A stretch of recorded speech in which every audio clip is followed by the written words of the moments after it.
இயேசுவின் நண்பர்களே, நான் இன்றைக்கு உங்களுக்கு ஏசப்பா சொன்ன ஒரு வார்த்தையை சொல்லி அதன் மூலம் நடந்த ஒரு அற்புதத்தை பற்றி சொல்ல போறேன்.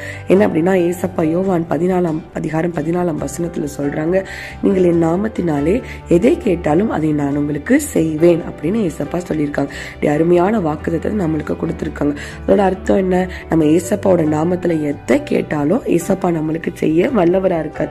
நம்ம வாழ்க்கையில கஷ்டங்கள், துன்பங்கள், கவலைகள், எத்தனையோ நோய்கள், வியாதிகள், கடன் பிரச்சனை எது இருந்தாலும், உங்களை எது அமிழ்த்திட்டு இருந்தாலும் நீங்க இயேசுவின் நாமத்துல சொல்லும் போது அது அப்படியே மாறிடும். ஏன்னா இயேசுவின் நாமம் சர்வ வல்லமையுள்ள மெய்யான ஜீவனுள்ள தேவனுடைய நாமம் தான் இயேசு கிறிஸ்து.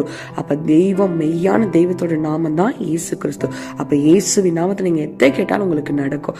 அதுக்கு சான்று என்ன அப்படின்னா, அப்போஸ்தலர் 3 பேதுருவும் யோவானும் ஒரு சர்ச்சுக்கு போறாங்க. அந்த சர்ச்சுக்கு வெளியே ஒரு பிறவி சப்பானி பிச்சை கேட்கிறார். அப்ப அவரை பார்த்து இயேசுவின் நாமத்துல நட அப்படின்னு சொன்ன உடனே அவர் நடக்கிறாரு. ஏன்னா இயேசுவின் நாமத்துல ஜீவன் இருக்கு. ஒரு சப்பானியவே நடக்க வைக்கிற அளவுக்கு வல்லமை உள்ள நாமம் இயேசுவின் நாமம். அப்ப உங்க வாழ்க்கையிலும் படுத்திருக்கிற அநேக காரியங்களை எழுந்து நடக்க வைக்க இயேசுவினால கூடும். அப்ப அவருடைய நாமத்தினால நீங்க கேளுங்க, உங்க வாழ்க்கையே மாறும். ஆமென்.